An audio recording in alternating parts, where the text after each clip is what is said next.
20वीं सदी की शुरुआत तक ब्रिटिशर्स भारत में अपने 200 सालों के राज को टॉलरेंट इंपीरियलिज्म का नाम देकर जस्टिफाई करते आ रहे थे। उनका दावा था कि उन्होंने भारत को कल्चर्ड बनाकर उस पर एहसान किया है, लेकिन वो ये नहीं जानते थे कि भारत की इस धरती ने हजारों साल पहले ही अपने एक गोल्डन एरा को जिया था। उनका एक घमंड तब चकनाचूर हो गया जब 1921 में भारत में वर्ल्ड की one of the earliest civilisation की खोज हुई, जिसे इंडस वैली सिविलाइजेशन के नाम से जाना जाता है।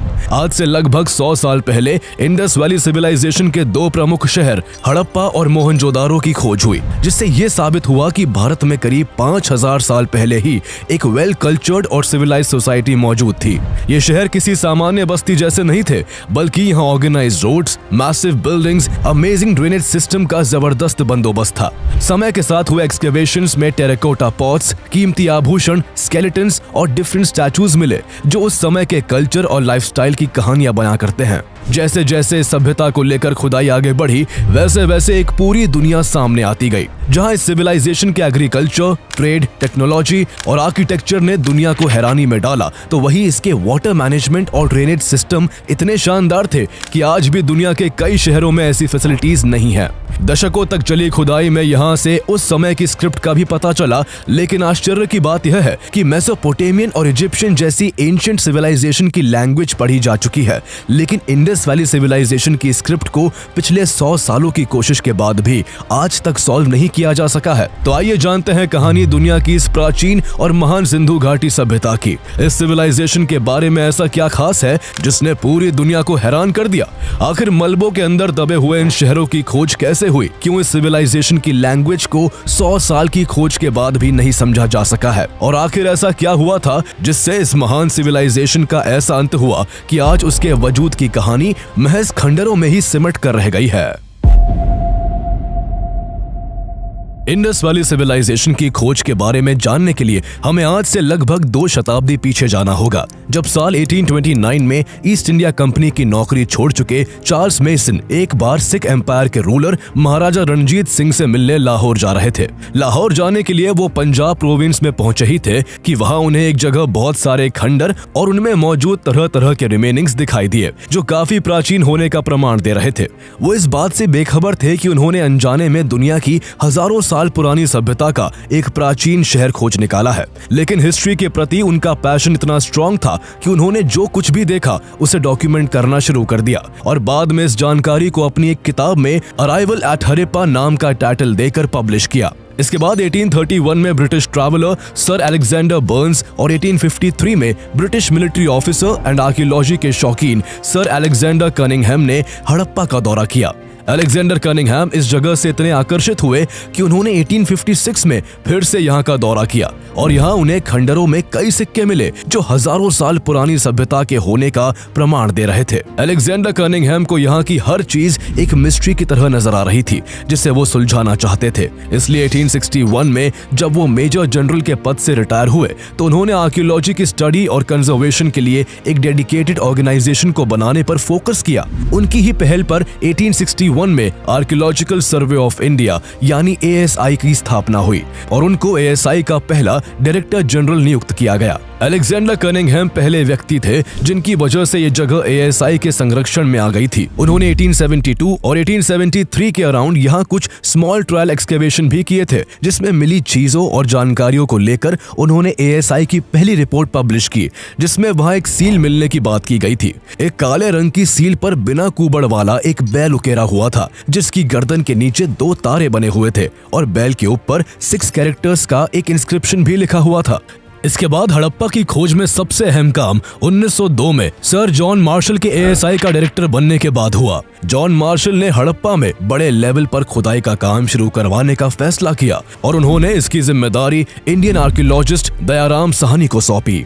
1920 में दयाराम साहनी के अंडर ऑब्जर्वेशन में इस जगह का एक्सकेवेशंस का काम शुरू किया गया। एक साल बाद दयाराम साहनी को पंजाब प्रोविंस के मोंटगोमेरी डिस्ट्रिक्ट में रावी नदी के तट के आसपास भारी मात्रा में पुराने अवशेष मिलने शुरू हो गए। उस वक्त तक कार्बन डेटिंग की टेक्नोलॉजी आ चुकी थी, जिससे जांच में इन अवशेषों की उम्र कई हजार साल पहले की मानी गई। इस तरह पहली बार यहाँ एक शहर खोजे जाने की पुष्टि हुई, जिससे विश्व भर में भारत में खोजी जाने वाली इस सभ्यता के बारे में बात होने लगी। चूँकि क्योंकि यहाँ के लोकल लोग इसे हड़प्पा के नाम से जानते थे, इसलिए इस शहर का नाम हड़प्पा रख दिया गया। आर्कियोलॉजिस्ट को उम्मीद थी कि यह सभ्यता काफी दूरी में फैली हो सकती है, इसलिए ज्यादा से ज्यादा एरिया को खंगालने के लिए इस काम में डी.आर. भंडारकर, राखल दास बनर्जी और एम.एस. वत्स को भी लगा दिया गया था। 1922 में राखल दास बनर्जी को खुदाई के दौरान हड़प्पा से करीब 590 किलोमीटर नॉर्थ में इंडस रिवर के आसपास हड़प्पा की तरह के ही पुराने अवशेष मिलते हैं, जिनकी उम्र भी जांच में हजारों साल पुरानी थी। यहाँ एक ही जगह पर एक के ऊपर एक कई मानव कंकाल मिले थे, इसलिए इस जगह का नाम मोहनजोदारो रख दिया गया था, जिसका मतलब मुर्दों का टीला होता है। इसके बाद 1924 में जॉन मार्शल ने ऑफिशियली लंदन की एक मैगजीन के जरिए ब्रिटिश इंडिया में एक एंशिएंट सिविलाइजेशन को खोज निकालने की घोषणा कर दी। हड़प्पा और मोहनजोदारो जैसे दो प्रमुख शहरों समेत कई प्राचीन गांव इंडस रिवर के किनारे पाए गए थे, इसलिए इसे इंडस वैली सिविलाइजेशन या सिंधु घाटी सभ्यता के नाम से जाना गया। सबसे पहली खोज हड़प्पा की हुई थी, इसलिए इसे हड़प्पन सिविलाइजेशन के नाम से भी जाना जाता है। इस सिविलाइजेशन के अस्तित्व ने पूरी दुनिया को हैरान कर दिया था। तब तक मेसोपोटामिया सिविलाइजेशन, इजिप्शियन सिविलाइजेशन और चाइनीज सिविलाइजेशन दुनिया की लार्जेस्ट एंशिएंट अर्बन सिविलाइजेशन मानी जाती थी। इंडस वैली सिविलाइजेशन की खोज के बाद इसका नाम भी दुनिया की 4 सबसे प्राचीन सभ्यताओं में शुमार हो गया। इंडस वैली सिविलाइजेशन को जहां कुछ रिसर्चर्स 5000 साल पुराना मानते हैं, तो वही ऐसे एविडेंस भी देखने को मिले हैं जिससे सिविलाइजेशन को 8000 साल पुराना भी माना जाता है। लगभग 100 साल से इंडस वैली सिविलाइजेशन की साइट्स की खोज होती रही है और तब से अब तक इंडस वैली सिविलाइजेशन की 1400 से भी ज्यादा साइट्स को खोजा जा चुका है, जिनमें से फिलहाल 925 साइट्स इंडिया में और 475 साइट्स पाकिस्तान में है। खोजी गई साइट्स में से करीब 100 साइट्स इंडस रिवर के करीब पाई गई, जबकि लगभग 500 साइट्स घग्गर हकरा रिवर के आसपास डिस्कवर हुई हैं। यह खोज आज भी लगातार जारी है। खोजे गए शहरों और साइट्स पर हुई रिसर्च के आधार पर हिस्टोरियंस को पता चला कि आखिर इंडस वैली सिविलाइजेशन की शुरुआत कब और कैसे हुई थी और यह सिविलाइजेशन कितनी दूर तक फैली हुई थी। मेसोपोटामिया, इजिप्ट और चाइना की सिविलाइजेशंस के मुकाबले में इंडस वैली सिविलाइजेशन सबसे बड़े इलाके में फैली हुई थी। इसके अंडर करीब 12,60,000 स्क्वायर किलोमीटर का एरिया था, जो आज के इंडिया, पाकिस्तान और अफगानिस्तान तक फैला हुआ था। इस सिविलाइजेशन के हड़प्पा, मोहनजोदारो और आमरी नाम के कई प्रोमिनेंट साइट्स पाकिस्तान में, जबकि कालीबंगन, लोथल, सुरकोटड़ा, बनावली और ढोलावीरा इंडिया में स्थित है। एक समय पर इंडस वैली सिविलाइजेशन में लगभग 50 लाख लोग रहते थे। इंडस वैली सिविलाइजेशन को 3 phases, early Harappan phase, mature Harappan phase and let Harappan phase में बांटा गया है। अर्ली हड़प्पन फेज की शुरुआत 3300 BCE में हुई थी, जब सिंधु नदी और इसकी सहायक नदियों के किनारे फैली हुई जमीनों पर पहाड़ी इलाकों से लोग इकट्ठा होने लगे थे। ये इलाके काफी फर्टाइल थे, जिससे यहाँ खेती करना आसान था, इसीलिए लोगों ने यहाँ अपना ठिकाना बना लिया। धीरे धीरे यहाँ लोगों की संख्या बढ़ती गई और 2600 BCE आते आते पहले यहाँ कबीला, फिर गांव और आगे चलकर यहाँ नगर बसाए जाने लगे। 2600 BCE से 1900 BCE के बीच के समय को मैच्योर हड़प्पन फेज कहा जाता है, जिसे इसका गोल्डन एरा माना जाता है। इसी दौरान हड़प्पा, मोहनजोदारो और लोथल जैसी जगह बड़े अर्बन सेंटर्स में ट्रांसफॉर्म हुई थी। इंडस वैली सिविलाइजेशन के शहर एक इंटरेस्टिंग पैटर्न के साथ बने होते थे। हर नगर में 2 मेजर सेगमेंट्स होते थे। पहला लोअर माउंट, जो कि मुख्य शहर था, जहां लोगों के रहने के लिए घर थे, और दूसरा अपर माउंट, जो हायर ग्राउंड पर बना होता था। अपर माउंट में सभी मुख्य इमारतें मौजूद होती थी, जहां मार्केट प्लेस, वर्कशॉप्स और मीटिंग प्लेसेस का बंदोबस्त होता था। यहाँ कई गोदाम भी होते थे, जिनमें उपजाए गए अनाजों को स्टोर किया जाता था। हालांकि कुछ विशेषज्ञों के अनुसार अपर माउंट पब्लिक गैदरिंग्स के लिए नहीं, बल्कि एलीट क्लास के लोगों के रहने के लिए था। अपर माउंट और लोअर माउंट के चारों तरफ बाउंड्री वॉल्स होती थी, ताकि शहर को वाइल्ड एनिमल्स और फ्लड से बचाया जा सके। ये प्लानिंग और डिजाइन इंडस वैली सिविलाइजेशन की एडवांस इंजीनियरिंग और अर्बन प्लानिंग स्किल्स को दर्शाता है। यहाँ के घरों का स्ट्रक्चर भी काफी दिलचस्प था। घरों को ब्लॉक्स के आकार में बनाया गया था और इन ब्लॉक्स के बीच में लोगों के आने जाने के लिए काफी चौड़े रास्ते बनाए गए थे। घरों को बनाने के लिए ईंटों का इस्तेमाल किया जाता था और हर ईंट का सिमिलर डायमेंशन होता था। हर घर के अंदर कॉर्नर में एक बाथरूम होता था और बाथरूम से एक नाली निकलती थी जो शहर के नीचे बनी नालियों के मेन नेटवर्क से जाकर मिलती थी, जो पूरे शहर के पानी और कीचड़ को बाहर ले जाती थी। यहाँ का ड्रेनेज सिस्टम इतना शानदार था कि आज भी दुनिया के कई शहरों में पानी निकालने की इतनी शानदार फैसिलिटीज नहीं है। ड्रेनेज सिस्टम के साथ साथ इंडस वैली सिविलाइजेशन में वाटर रिसोर्सेज की व्यवस्था और उसका रखरखाव भी काफी कमाल का था। जगह जगह साफ पानी के लिए कुएं होते थे जिसे लोग पीने और खाना बनाने के लिए इस्तेमाल करते थे। मोहनजोदारो में एक्सकेवेशन के दौरान एक बड़ा जलकुंड भी मिला जिसे द ग्रेट बाथ के नाम से जाना जाता है। द ग्रेट बाथ शानदार ईंटों से 897 स्क्वायर फीट का बना हुआ था जिसकी गहराई करीब 8 फीट थी। यह bath house religious and social activities के लिए यूज होता था। यहाँ पास ही एक कुआं भी था जहाँ से इसमें रेगुलरली फ्रेश वाटर भरा जाता था और साथ ही कपड़े बदलने के लिए यहाँ पास ही चेंजिंग रूम्स भी हुआ करते थे। इसके अलावा फ्यूचर में पानी के क्राइसिस से बचने के लिए यहाँ के सभी शहरों में कई जगह पानी को स्टोर किया जाता था। धोलावीरा शहर में इस तरह के 16 रिजर्वॉयर्स और वाटर चैनल्स देखने को मिले जिनमें बाढ़ और नदियों के पानी को स्टोर किया जाता था। उस एंशिएंट टाइम में भी Indus valley civilisation civic sense के मामले में अपने टाइम से काफी आगे थी। यहाँ के लोग हाइजीन का खास ध्यान रखते थे। जगह जगह स्ट्रीट्स के किनारे कूड़ा फेंकने के लिए डस्टबिन रखे होते थे और जरूरी निर्देशों के लिए साइन बोर्ड्स का भी इस्तेमाल किया जाता था। एक ऑर्गेनाइज्ड वे ऑफ लाइफ होने के बावजूद हड़प्पन सिविलाइजेशन में किसी रूलर या गवर्निंग सिस्टम के होने का कोई एविडेंस देखने को नहीं मिलता। स्टडीज के हिसाब से तब के लोग मिलजुल कर एक समान तरीके से रहते थे। उनकी ना तो कोई आर्मी थी और ना उनके पास लड़ाई के हथियार थे।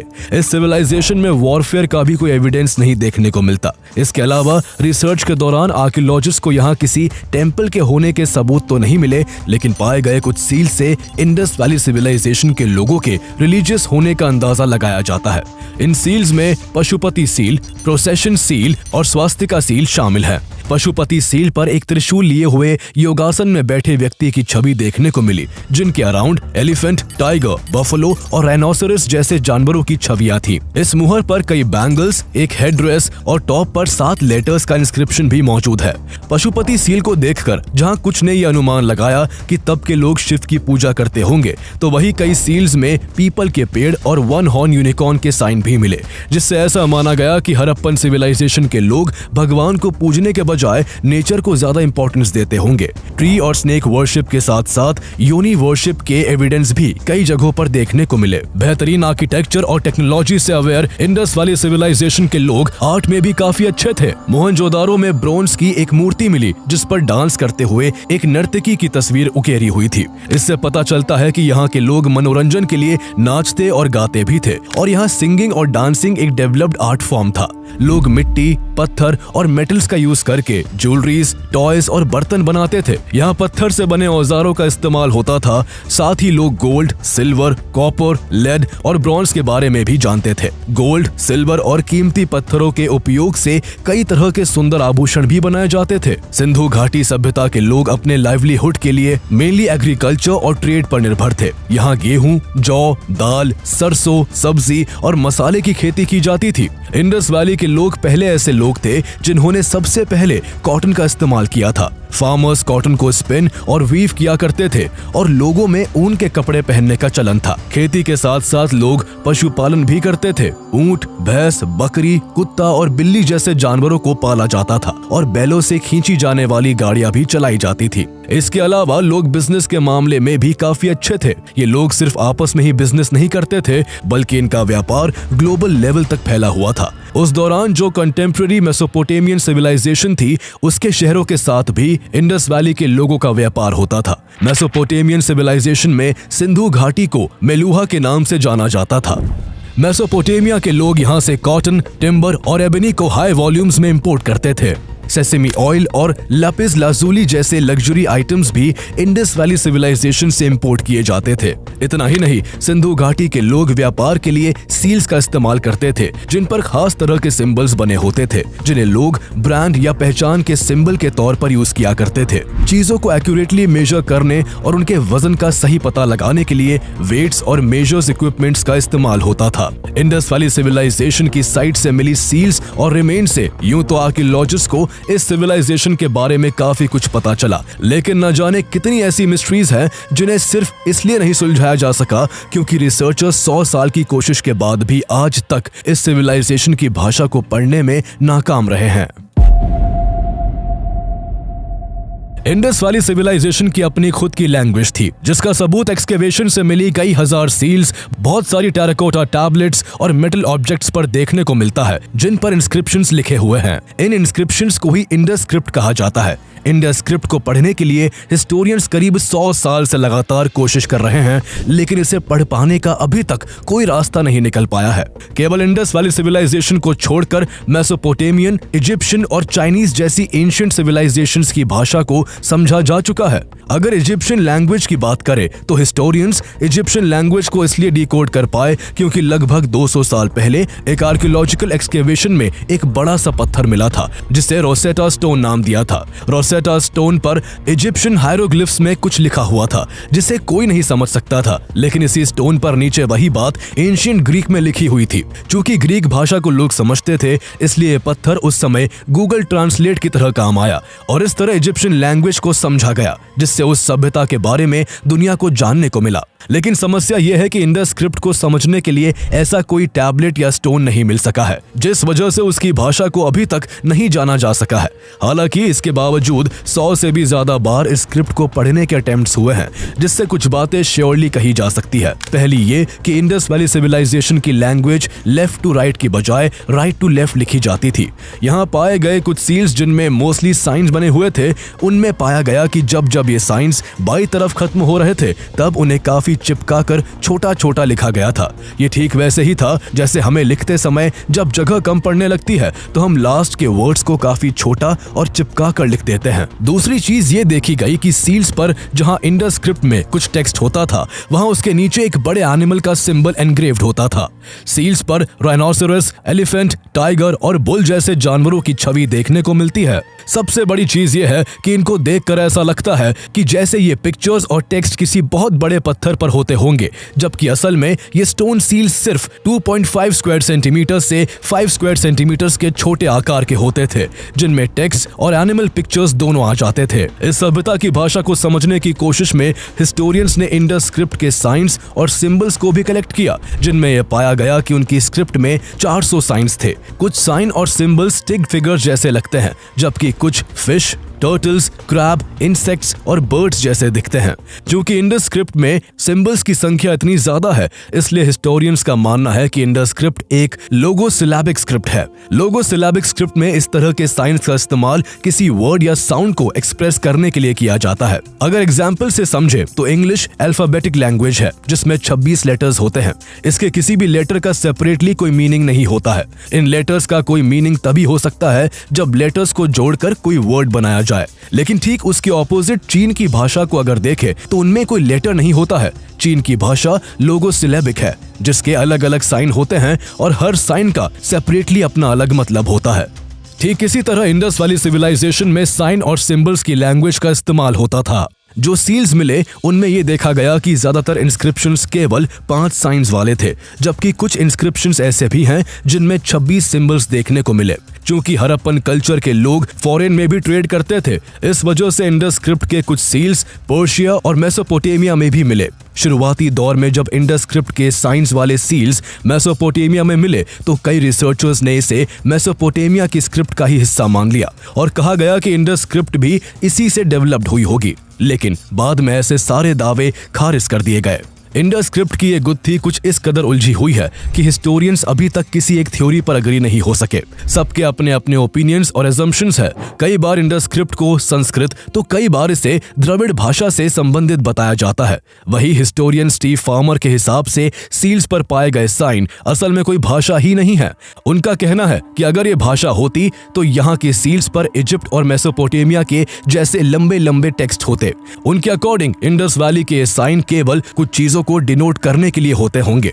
लेकिन सच क्या है किसी को नहीं पता। इंडस वैली सिविलाइजेशन की डिस्कवरी को 100 साल से भी ज्यादा का वक्त बीत चुका है, लेकिन उसकी स्क्रिप्ट अभी तक एक पहेली बनी हुई है। ये पहेली लोगों को रोमांचित भी करती है। इसका अंदाजा इसी से लगाया जा सकता है कि हाल फिलहाल में ही तमिलनाडु के मुख्यमंत्री MK स्टालिन ने यह अनाउंस किया है कि जो कोई भी स्क्रिप्ट को डिकोड कर लेगा उसे उनकी सरकार की तरफ से $10 लाख का इनाम दिया जाएगा। अब देखना होगा कि इंडस स्क्रिप्ट की मिस्ट्री को कब तक सुलझाया जाता है।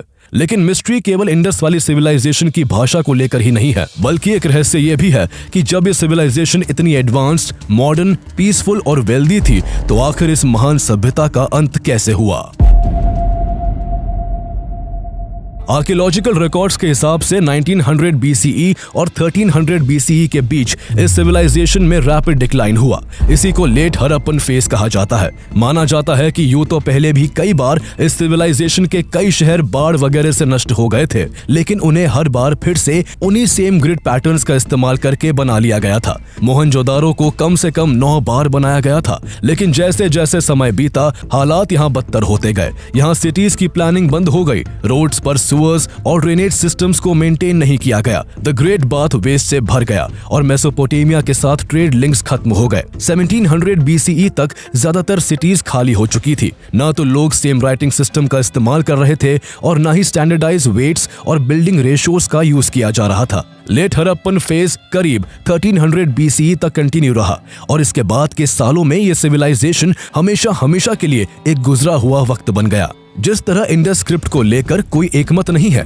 उसी तरह इंडस वैली सिविलाइजेशन के डिक्लाइन का विषय भी काफी डिबेटेबल है। इसके डिक्लाइन के पीछे कई तरह के कारण बताए जाते हैं। एक थ्योरी के अनुसार इंडस वैली के एनवायरनमेंट में लगातार चेंजेस आए, जिससे इस क्षेत्र में मानसून की कमी आ गई, जिससे यहाँ अक्सर सूखा पड़ने लगा और खेती करना मुश्किल हो गया। सालों तक बारिश न होने की वजह से यहाँ बहने वाली नदियों का पानी सूख गया, जिनके सहारे सिविलाइजेशन के लोग खेती करते थे। नदियों के सूख जाने से उनके ट्रेड पर भी काफी बुरा इम्पैक्ट पड़ा और उनका बिजनेस ठप पड़ने लगा। एक ही साथ फसलों के चौपट होने और व्यापार बंद होने से उनकी इकोनॉमिक एक्टिविटीज अचानक से रुक गई। माना जाता है कि ऐसा लगातार कई साल और दशक तक चलते रहने से यहाँ के काफी लोग भूख के कारण तड़प कर मर गए होंगे और काफी लोग गंगा नदी के मैदानों की तरफ माइग्रेट कर गए होंगे। कई रिसर्चर्स ने इंडस वैली के डिस्ट्रक्शन के लिए यहाँ नेचुरल डिजास्टर्स की थ्योरी दी। उनके हिसाब से यहाँ लार्ज स्केल पर अर्थक्वेक या फ्लड आए होंगे, जिस वजह से पूरी सिविलाइजेशन बर्बाद हो गई होगी।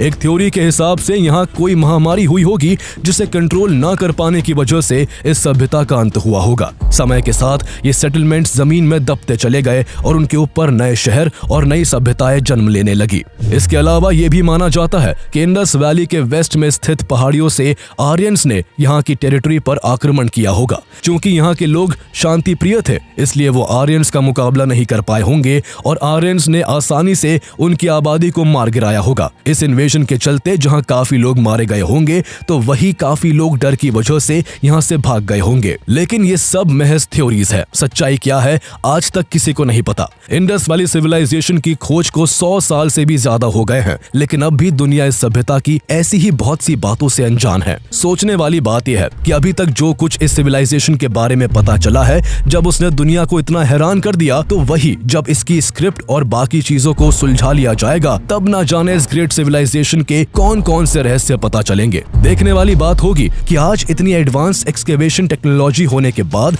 आखिर कब तक इस सिविलाइजेशन की बाकी गुत्थियों को सुलझाया जा सकेगा।